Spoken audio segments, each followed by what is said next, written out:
Hello and welcome to Liberty Nation's LNTV. I'm your host, Mark Angelides, and today I'm joined by Mr. Tim Donner. Welcome, Tim. Thank you, Mark. Pleasure to be here. Our topic today is wide-ranging and a bit of a free-for-all because it's all about impeachment.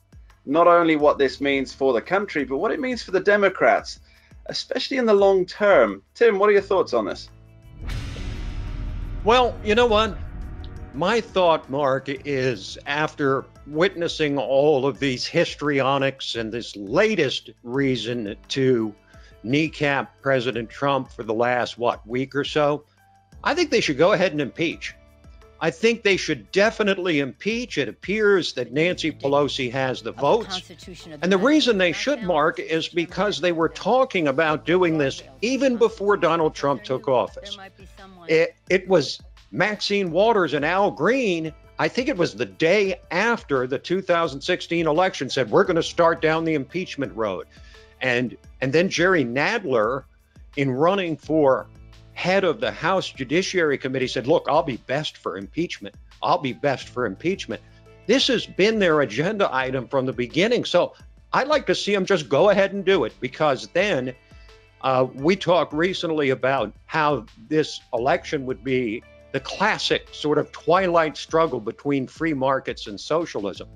Well, it's also going to be a twilight struggle for the 2020 election between one party that has really accomplished with their leadership of the House nothing but impeachment and have now made their bed and have to sleep in it. This is going to be impeachment right up to the election. That's going to be the biggest issue, and they won't get anything else done.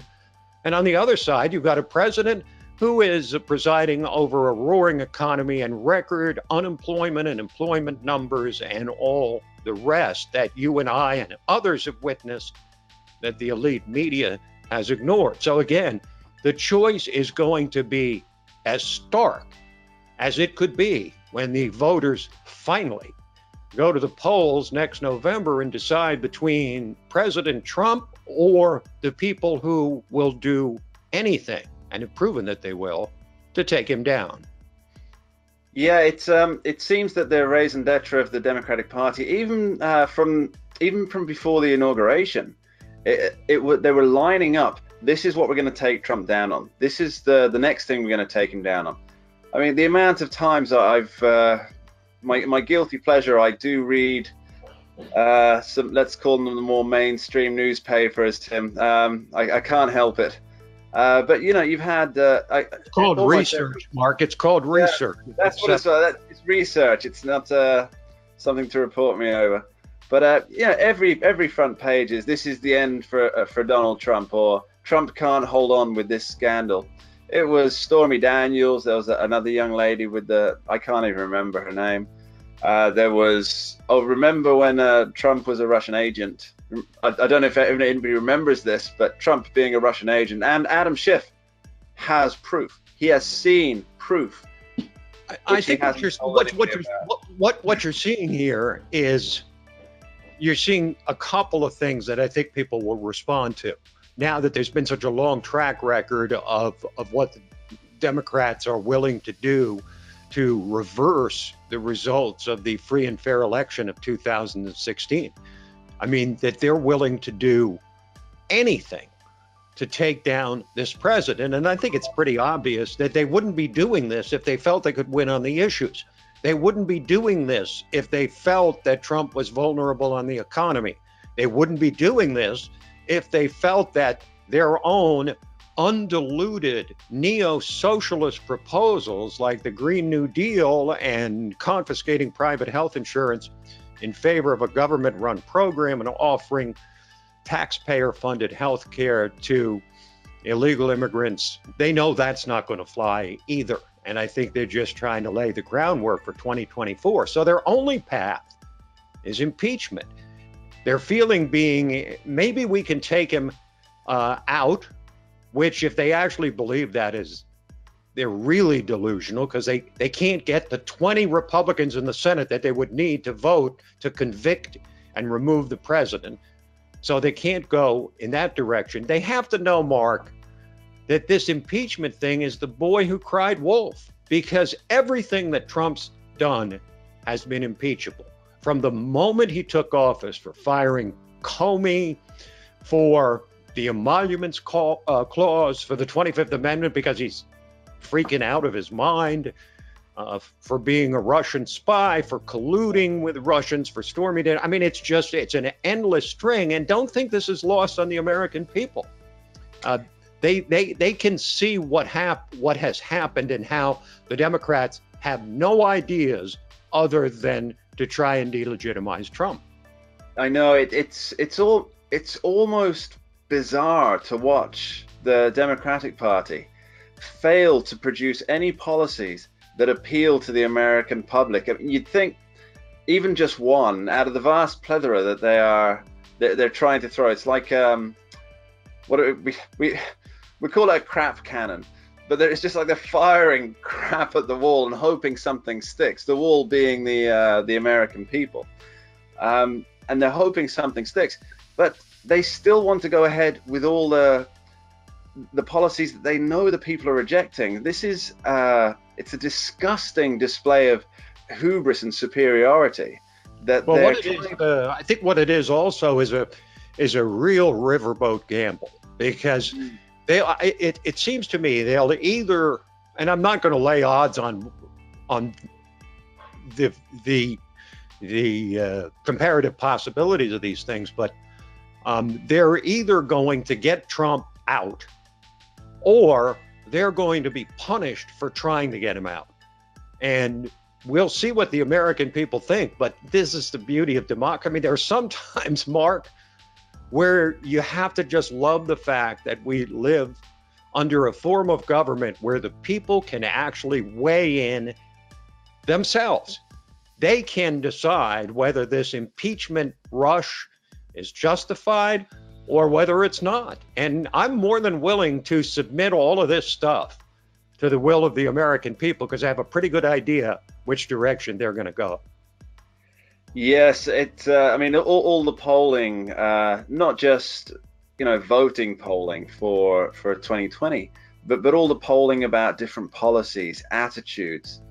There's no possible way that, in my mind, that the Democratic Party has a path to the White House on the current path they're on. This just isn't going to work for them. So you know how desperate they are. They're so desperate that they're going to put Joe Biden in the White House. Desperate. No, because he'll never make it. Pretty desperate. But no, they're so desperate. There's actually now starting to understand what the consequences of a socialist like Elizabeth Warren winning the nomination would be. There's actually open discussion about whether Hillary Clinton might run again. That's how desperate they are. I'm not saying she's going to. I have no idea. But the fact that it's even being thrown out there as even a remote possibility kind of tells you how desperate they are, because they have nobody that can beat Trump. They only believe they can beat Trump by taking him out before the election or driving his support so low that people are afraid to vote for him because they think maybe he's going to go to prison. Yeah, I think that's really at the crux of it, Tim, is that if people are convinced, or even not just convinced, but they're worried that, well, if I cast the vote here. Now, in fact, Tim, I don't think that's even going to make a difference, because the people who voted for Trump before are going to vote for Trump again, the vast majority. Those that were under the impression that Hillary Clinton was going to win, which was most people believed Hillary Clinton was going to win. So, and nobody likes to bet for the loser. No, nobody wants that. So they all bet. These people bet on Hillary Clinton. Well, the candidate Donald Trump, that people were willing to roll the dice on this wild card.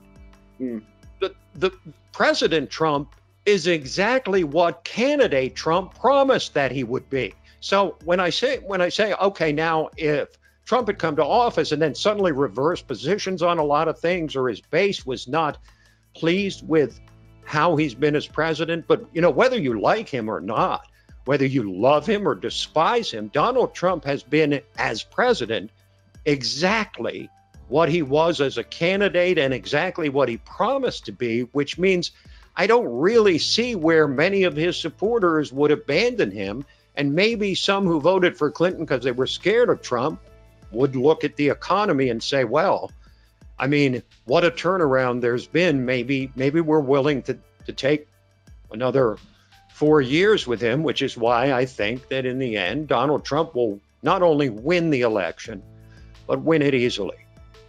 Yeah, I believe you've got a prediction for us. If you haven't seen one of our videos before on libertynation.com or on the Liberty Nation YouTube channel, Tim and I have, and Tim by himself, have discussed the electoral college votes that he predicts for 2020. Would you care to refresh those, Tim? Well, I have to keep doing it so that there's plenty of evidence that I made this prediction early and often. 350 electoral votes at least is what I'm predicting for Trump. And, you know, I didn't want to be the first Washington political columnist to do this necessarily, but I wanted to wait until I was sure of what I was seeing. And I was sure, and I would reaffirm that even with all this impeachment stuff, he still wins 350 electoral votes or more. That is my story, Mark, and I'm sticking with it. Ladies and gentlemen, you heard it here, 350 electoral college votes. We'll see what happens. Tim, thank you so much for joining us with this. Much appreciated. Always a pleasure, Mark. And thank you to you at home for watching. If you enjoyed this, if you learned a little something, if you'd like to leave a comment, feel free. We do read them. Please press subscribe down below or head over to libertynation.com, where we have a lot more articles, radio, TV, podcast, the works. Hope to see you soon.